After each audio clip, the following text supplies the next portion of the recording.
네, 안녕하세요. 눈속의 피눈꽃입니다. 오랜만에 인사를 드립니다. 제가 연말 연초에 좀 일이 많아가지고 업로드가 많이 늦었습니다. 지금 영상이 좀 많이 밀려 있는 상황인데 부지런히 한번 업로드를 해보도록 하겠습니다. 오늘 소개할 난초는 석곡 8대입니다. 오늘은 석곡 8대에 대해서 한번 간략하게 이야기를 하고 주로 석곡과 관련된 이야기를 좀 한번 해볼까 합니다. 석곡 8대는 이제 학명으로는 덴드로비움 모닐리포름의 야시로라고 이제 부르는데, 그 야시로는 이제 개체명을 이제 말하는 거고, 뭐 딱 봐도 그 일본에서 이제 지은 이름이라고 이제 딱 느끼실 수가 있을 것 같습니다. 그 일본 구마모토현 그 야스시로시에서 이제 발견이 됐다고 해서 그 지역명을 이제 그 이름으로 이제 그 뭐 개체명으로 이제 썼는데, 그 야스시로를 한자로 적으면은 이제 8대입니다. 그 석곡 8대를 일본 내에서는 그 뭐 조세이란 야시로라고 이제 부르고, 또 이거를 한자로 표기하면은 그 우리가 읽는 방식으로 하면은 또 장생란 8대라고 이제 표기를 하는데, 또 여기서 이제 8대를 이제 일본에서는 야스시로라고 또 부르기 때문에 이게 왜 야시로냐 뭐 야스시로냐 이제 뭐 그런 좀 혼동이 뭐 생길 수 뭐 있지 않나 뭐 그렇게 생각이 됩니다. 아무튼 석곡팔 때는 그 화색이 이제 노란색 뭐 황화라고 이제 표현을 하는데, 이제 황화석곡을 이제 대표하는 품종 중에 하나이고, 뭐 번식력도 상당히 좀 좋고 꽃도 잘 피고 향기도 상당히 좀 좋은 석곡 중에 하나입니다. 뭐 국내에서는 워낙 대량으로 좀 배양이 되다 보니까 요즘에는 뭐 커피 뭐 한 두세 잔 가격으로 이제 즐길 수 있는 석곡으로 이제 되었는데, 이게 뭐 흔해졌다고 해서 이 석곡이 가진 가치가 떨어지진 않았기 때문에 않았고, 그리고 뭐 예전에 보면은 일본 도쿄 이제 난전시에서 그 잘 키운 팔대를 이제 그 팔대가 이제 입상까지 하는 뭐 그런 품종이라서 이제 상당히 좀 좋은 품종 중에 하나라고 이제 뭐 보시면 될 것 같습니다. 뭐 개인적으로는 난초의 가격과 이제 가치는 이게 다르다고 이제 생각을 하는데, 이게 난초가 비싸다고 해서 뭐 무조건 가치가 높은 것도 아니고, 가격이 싸다고 해서 또 그 난초의 가치가 이제 낮진 않다고 이제 생각을 합니다. 뭐 이거는 뭐 난초뿐만 아니라 이제 뭐 주식이라든지 뭐 부동산 뭐 이런 쪽도 뭐 사실 적용이 되는 부분인데, 뭐 아무튼 이게 비싼 난초 같은 경우에는 주로 보면은 그 유통되는 숫자는 이제 적은데 수요가 이제 상당히 좀 많이 많거나, 아니면은 또 뭐 비슷한 이야기이긴 하지만 키우기가 이제 매우 어려워가지고 키우다 보면 뭐 여차하면은 이제 죽어버려서 이제 그 숫자가 적은 경우가 이제 상당히 좀 많아서, 그 이제 가격이 뭐 이렇게 결정돼 이제 된다든지, 아니면은 또 가격이 저렴한 난초 같은 경우에는 이제 주로 대량으로 이제 배양이 되어서 이제 가격이 낮아져 이제 진 경우가 상당히 좀 많습니다. 특히 그 대량 이제 배양으로 가격이 낮아진 난초 같은 경우에는 그 기본적으로 그 난초가 가진 그 원예적 가치가 상당히 좀 그 높아가지고, 그 대량으로 배양이 되어도 사람들한테 좀 두루 선택을 받을 만한 품종을 골라서 이제 배양을 합니다, 주로. 그래서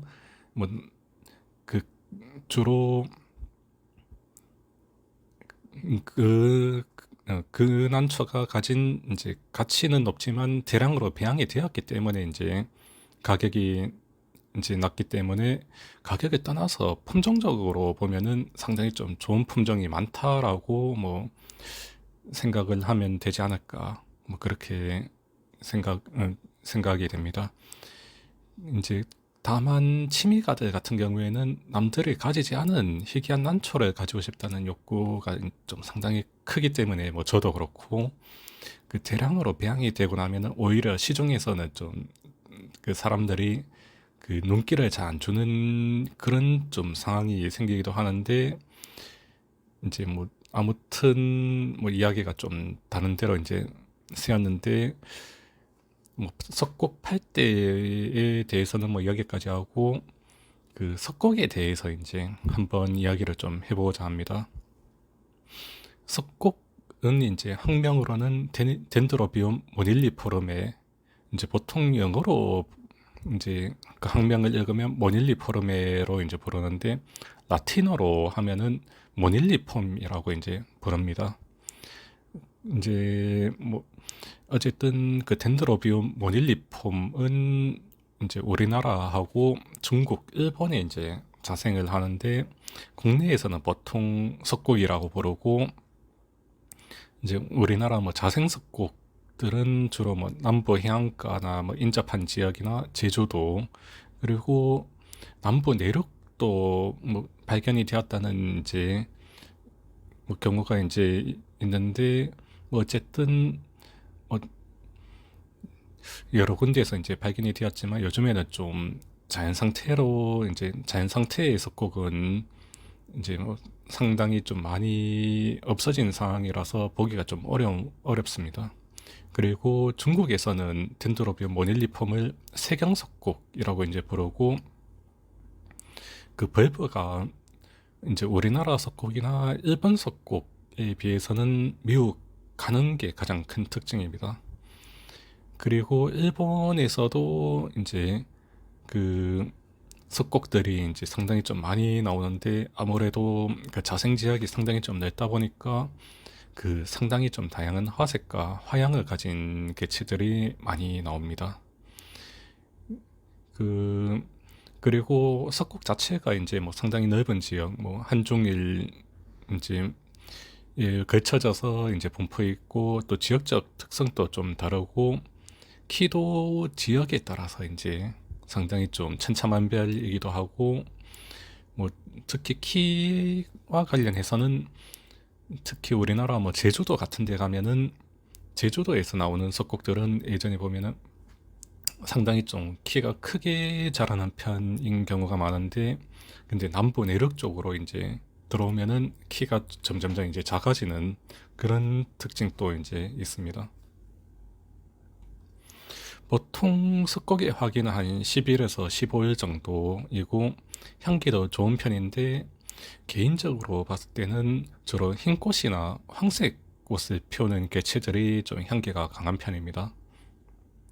그리고 이제 화색이 좀 붉은색으로 갈수록 향기가 좀 약한 경우가 좀 많은 것 같습니다. 그리고 이제 우리나라 자생석곡 같은 경우에는 뭐 향기를 맡아보신 분들은 아실 것 같은데 향기가 상당히 좀 강하고 좋은 편인데 이게 그 경남 고성에 있는 그 토종 석곡을 전문적으로 하는 농장이 한 군데 있는데 그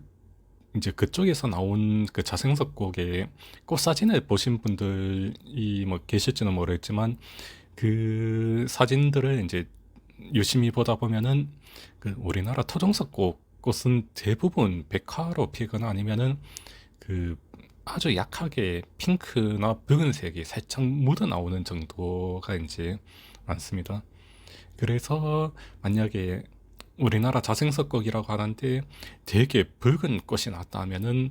이게 자생석곡이 맞는지에 대해서 한번 좀 고민이 필요하지 않나 뭐 그렇게 생각이 되고요. 그리고 중국 세경석곡 같은 경우에는 향기가 매우 이제 좋은 편인데 벌브가 이제 워낙 가늘다 보니까 배양 자체가 매우 이제 어렵습니다. 벌브가 가늘다는 것 자체가 그 난초가 이제 물을 저장할 수 있는 공간 자체가 이제 상당히 좀 적다는 걸 이제 말하기 때문에 이제 물을 자주 줘야 되는데 그렇다고 이제 너무 또 자주 주게 되면은 또 과습이 올 수도 있고 그래서 그 과습과 또 마르지 않는 그 적정선을 찾기가 굉장히 어렵습니다. 이게 벌브가 가는 난초뿐만 아니라 이제 벌브가 상당히 좀 작은, 그러니까 우리가 흔히 말하는 소형종 난초들도 비슷한 상황인데,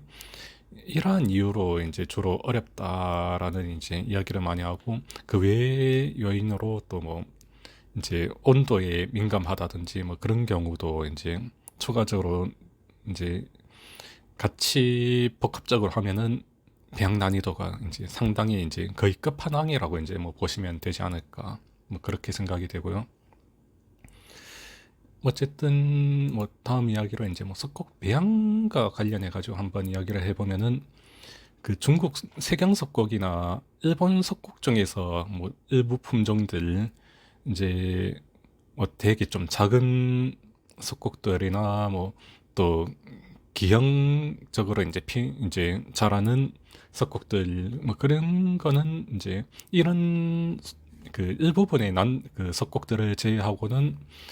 석곡 자체가 상당히 좀 강한 편이기 때문에 어떻게 키우든 이제 무난하게 키울 수 있습니다. 뭐 물과 비료를 주는 대로도 이제 뭐 잘 받아먹고, 또 화분 자체를 이제 식물보다는 약간 좀 작다 싶은 화분에서 이제 키우다 보면은 그 과습으로 죽이기는 이제 상당히 좀 어려운 난초 중에 하나이고, 다만 이제 석곡의 이제 요구 광량 자체가 키워보면은 상당히 좀 높은 편입니다. 이게 그 노지 직광은 좀 피해야 되지만, 이제 그 노지 환경에서 약간 차광만 해줘도 이제 상당히 좀 잘 자랄 정도로 이제 요구 강량 자체가 이제 높고, 그리고 빛이 약하면은 옷자람이 상당히 좀 심합니다. 여기에 만약에 물을 또 많이 주면은 그 옷자람이 이제 더 배가 되는 이제 뭐 그런 좀 특성이 있고요. 뭐 저희 집에 키워봤을 때도 숲곡 자체가 그 빛을 좋아한다는 그 덴드로비움 노빌 같은 난초보다도 이제 요구 강량이 좀 더 높은 듯하고, 저희 집에도 뭐 빛이 약하다 보니까 베란다에 뭐 LED를 달아서 또 이제 부족한 햇볕을 이제 좀 보조해주는 뭐 그렇게 키우고 있는데, 다른 덴드로비움들은 그래도 좀 무난하게 자라는 듯한데, 이 석곡들은 같은 환경에서도 그 옷자람과 그 정상 사이에 그 되게 애매하게 그 줄차기를 하고 있는 상황입니다. 그런 걸 봐서는 확실히 좀 석곡의 그 요구 강량이 좀 높아서 좀 잘 키우려면은 햇볕이 좀 좋은 데서 이제 키워야 될 것 같습니다. 그리고 석곡의 이제 개화 같은 경우에는 보통 봄에 하는 게 일반적인데, 저희가 이제 집에서 키우다 보니까 그 집의 베란다가 아무래도 밖에보다는 기본적인 온도가 상당히 좀 유지되는 편이고, 대부분 베란다 환경이 겨울에도 한 10도 이상은 유지해주는 경우가 많기 때문에 이제 밖에보다는 어쨌든 온도가 높은 편이고, 그리고 석곡의 이제 기하 조건 중에서 그 온도 편차가 이제 영향을 크게 미치는데, 그 온도 편차가 그 폭 자체가 그렇게 크진 않습니다. 그래서 이 상태에서 일정 기간과 일정 수준의 온도 편차만 이제 발생하면은 그 개화가 진행되기 때문에, 사실 석곡 자체를 집에서 키우면은 그 개화할 수 있는 환경만 맞춰주면 1년 내내 언제든 개화가 가능하기도 합니다. 이제 그 외부 밖에 있는 자생석곡 같은 경우에는 뭐 겨울에 이제 거의 뭐 0도 가까이 온도가 이제 떨어지다가 그 날씨가 이제 봄이 되면서 온도가 올라가면서 이제 그 꽃이 피기 때문에 뭐 1년에 딱 한 번만 이제 피지만, 집에서는 언제든지 이제 개화가 가능하다는 말씀을 드리고 싶고, 다만 이제 원래 그 석곡에 꽃이 펴야 되는 시기가 아닐 때 피면은 화색이 잘 안 나오는 경우는 좀 있는 것 같습니다. 아무튼 이 덴드로비움 모닐리폼보다는 보통 석곡이라고 이제 부르는데 이 석곡은 국내에서 이제 뭐 배양이 워낙 많이 되어져 있고 또 종류도 다양해서 이제 뭐 흔하게 볼 수 있고 또 대중적인 품종들은 굉장히 좀 싸게 이제 구할 수도 있는데 이 석곡이라는 명칭 자체도 좀 한번 생각을 해봐야 되지 않나 싶은데 이 석곡이라는 명칭 자체도 사실 알고 보면은 상당히 좀 여러 가지 뜻으로 이제 구분해 볼 수 있습니다. 보통 그런데 우리는 이 여러 가지 의미를 이제 그냥 뭉쳐서 하나로 이제 그냥 석곡이라고 이제 부르는 게 일반적인데 뭐 이거에 대해서 한번 이야기를 좀 해보면은 그 우리나라 같은 경우에는 덴드로비움 속의 난초가 덴드로비움 모닐리폼 딱 이제 한 품종만 이제 서식을 하고 이 덴드로비움 모닐리폼의 이제 국명 우리나라에서 부르는 이름이 이제 석곡입니다. 그래서 어쨌든 우리나라는 딱 이제 이제 한속 한종의 이제 그 덴드로비움 어쨌든 한 속에 난초만 있기 때문에 이 석곡이라고 이제 하면은 이 덴드로비움 모닐리폼을 이제 이야기하는데 근데 중국에 가보면은 덴드로비움 속에 이제 난초가 뭐 수십 종이 이제 되는데 뭐 대표적으로 뭐 덴드로비움 노빌, 덴드로비움 뭐 크리산툼 뭐 그런 식으로 굉장히 좀 많습니다. 근데 이 이름은 이제 학명이지만 근데 중국에서 국명 그러니까 중국 내에서 부르는 이름은 뭐 예를 들어서 노빌은 금채석곡, 뭐 덴드로비움 크리산텀은 석화석곡, 뭐 덴드로비움 아둔캄은 고상석곡, 덴드로비움 헐커글로섬은 중순석곡 하면서 이제 이제 중국에서 부르는 이름은 무슨 석곡이라고 이제 부르는데 이게 중국에서는 이제 덴드로비움이라는 이제 속 자체를 석곡이라고 이제 부릅니다. 그래서 그 종명은 이제 자기들 무슨 중순 뭐 이런 식으로 붙여놓고 그 다음 덴드로비움을 석곡해서 중순 석곡 뭐 이렇게 그 이제 부르고 그리고 또 이제 한종일 모두에 해당되는 이제 상황이긴 한데 그 특히 일본 같은 데 보시면은 그 일본에서도 분명히 뭐 자연 상태에서 꼭 그러니까 덴드로비움 모닐리폼 또 이제 나오고 그리고 일본에도 이제 덴드로비움의 다른 종의 난초가 뭐 몇 종류 있는데 뭐 덴드로비움 오키나와 엔세나 덴드로비움 갑자기 이름이 생각이 안 나는데 그 녹화로 피는 이제 어쨌든 그 덴드로비움까지 해서 한 세네 종 정도 뭐 이렇게 이제 있는데 아마 제 생각에는 이런 덴드로비움끼리 또 자연 상태에서 자연 교잡이 나오지 않을까 뭐 그런 생각도 한번 해보는데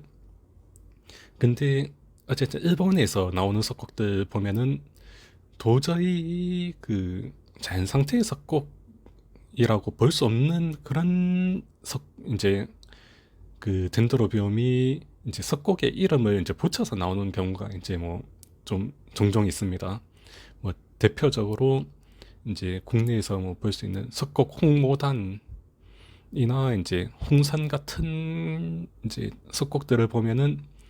이게 도저히 이제 자연 상태에서 나올 수 없는 석곡들인데 특히 홍모단 같은 경우에는 벌브가 약간 덴드로비움 노빌 같은 난초에 피가 좀 들어간 그런 이제 난초이기도 하고 홍산 같은 경우에는 그 꽃이나 이제 벌브가 도저히 자연 상태에서 저런 게 나올까 싶은데 근데 이 난초들도 보면은 그 일본에서는 이제 그냥 석곡이라고 이제 부르는 게 일반적입니다. 그래서 우리도 뭐 홍모단이나 홍성 같은 난초도 그냥 석곡이라고 이제 부르는데 아마 이제 하이브리드 가능성이 높고 만약에 이게 진짜 덴드로비움 하이브리드, 그러니까 다른 종의 피가 이제 섞였다면은 그냥 말 그대로 석곡이라고 부르는 게 아니라 덴드로비움 하이브리드라고 이제 부르는 게 더 정확하지 않을까 싶지만, 어쨌든 뭐 다 석곡이라고 이제 부릅니다. 그리고 이제 아까 이름이 생각 안 났던 게 덴드로비움 토사인세인데, 그 녹화로 피는 이제 그 덴드로비움 토사인세의 그 선별품들 또 보면은 그 일본 내에서 석곡으로 분류하는 경우가 있습니다. 그리고 또 토사인세와 모닐리폼의 이제 교배종도 그냥 석곡이라고 이제 일반적으로 부르는데, 뭐 일본뿐만 아니라 국내에서도 보면은 뭐 예를 들어서 뭐 최근에 좀 많이 보였던 중포석곡 같은 뭐 석곡이라고 이름 붙은 개체도 사실 덴드로비움 헐커글로서메에 피가 들어간 이제 덴드로비움 하이브리드라고 이제 봐야 되는데, 이것도 그냥 저희가 석곡이라는 이름을 이제 붙여서 이제 유통이 되고 그냥 다 석곡으로 이제 취급하고 있습니다. 어쨌든 이렇게 석곡이라는 단어 자체도 여러 가지 뜻을 가지고 있고, 국내에서는 그 아까 위에 설명한 세 가지 사례 전부 다 모두 이제 섞어서 이제 이제 하고 있고, 그래서 저는 보다 보면은 이게 한 번씩 막 혼동이 생겨가지고, 이게 오리지널 덴드로비움 모닐리폼인지 아니면 덴드로비움 하이브리드인지 아니면 중국에서 이제 이야기하는 덴드로비움 이제 그 원종들인지 막 이런 게 막 한 번씩 헷갈릴 때가 있는데, 뭐 사실 개인적인 생각이지만 혼동을 줄이기 위해서는 그 난초의 학명을 기본적으로 쓰고, 또 그 석곡이라는 거는 이제 덴드로비움 모닐리폼, 순수한 모닐리폼에만 쓰고, 그다음 또 중포석곡 같은, 그리고 뭐 이제 다른 또 교배종들은 덴드로비움 하이브리드로 이제 분류해버리면 가장 좋을 것 같은데, 근데 사실 족보가 좀 불분명한 난초들이 많습니다. 뭐 그 위에 아까 그 이야기한 그 석곡 홍모단 같은 난초도 분명히 하이브리드로 이제 보이는데, 어떤 것과 이제 교배를 했는지 저희가 알 수 없기 때문에 이게 또 이렇게 분류하자 하면은 더 복잡해지지 않을까, 뭐 그런 생각도 이제 들고요. 그래서 사실 저도 좀 귀찮아서 모두 그냥 뭉뚱그려가지고 다 석곡이라고 이제 이야기를 하는데, 또 뭐 제가 뭐 건방지게 이거를 바꾸자라고 이야기는 못 하겠고, 그냥 뭐 시청하시는 분들께서도 그냥 석곡이 다양한 의미로도 이제 쓰이는구나, 뭐 그런 정도로 뭐 이해를 해주시면은 되지 않을까 생각이 이제 됩니다. 뭐 아무튼 뭐 또 석곡과 관련해서 뭐 이런저런 좀 뭐 이야기를 하다 보니까 많이 길어졌는데, 뭐 또 간만에 거의 한 달 만에 또 와서 이제 이야기를 하다 보니까 뭐 그 양상이 좀 많이 길어진 것 같습니다. 일단은 오늘은 뭐 여기까지 이제 하고, 또 뭐 나중에 또